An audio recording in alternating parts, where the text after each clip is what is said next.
parce que Mohamed Kaba a dit, sous Alpha Condé, il y a quand même des entreprises qui ont dûment bénéficié ou gagné ces marchés de rénovation. On a écouté le ministre hier sur la dernière fois. Pas l'expertise. Non, c'est ce que j'ai dit. Il a dit qu'ils n'ont pas qualité.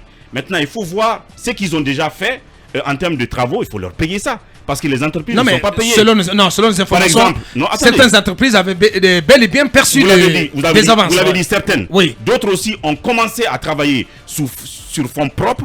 On est venu... Sans avance de démarrage. Oui, on est venu les bloquer et on a dit qu'on va donner le marché à des Arabes.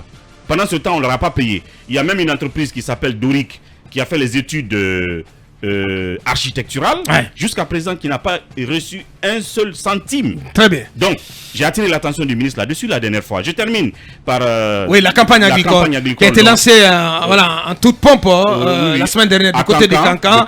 Le Premier ministre a lancé la campagne. Mais l'arbre ne doit pas cacher la forêt. Beaucoup de problèmes. Hein. Absolument. Le paysan guinéen reste confronté à beaucoup de problèmes.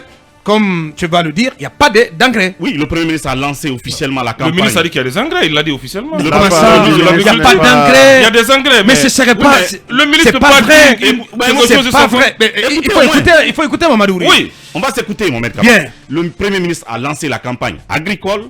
Maintenant, dans le fond, cela suppose que les paysans aient des engrais justement pour cultiver leurs champs.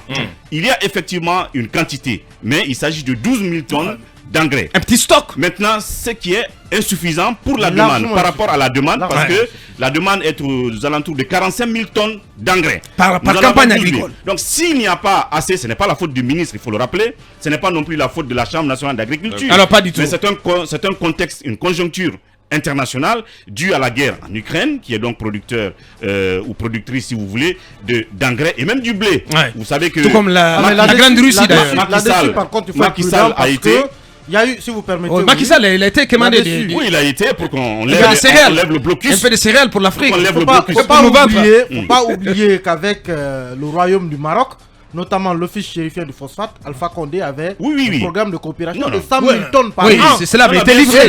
Voilà, ça avait été livré. C'était un programme qui était censé être pérenne. Aujourd'hui, qu'est-ce qu'on en a fait? Il faut interroger ce projet. Parce que l'OCP était vraiment à la hauteur. On espère avoir Berreté, le secrétaire général de la Chambre nationale d'agriculture, là-dessus la semaine prochaine. Il faut rappeler qu'il y a de la tension. Il y a de la tension sur les 12 000 disponibles et la Chambre nationale d'agriculture fait son mieux pour essayer de satisfaire les besoins de gauche à droite. Est-ce qu'il y a du stock disponible au Maroc? Est-ce qu'il y en a dans d'autres pays? Est-ce que localement les gens font de la production d'engrais? Il y a un risque que tout cela n'impacte la campagne agricole.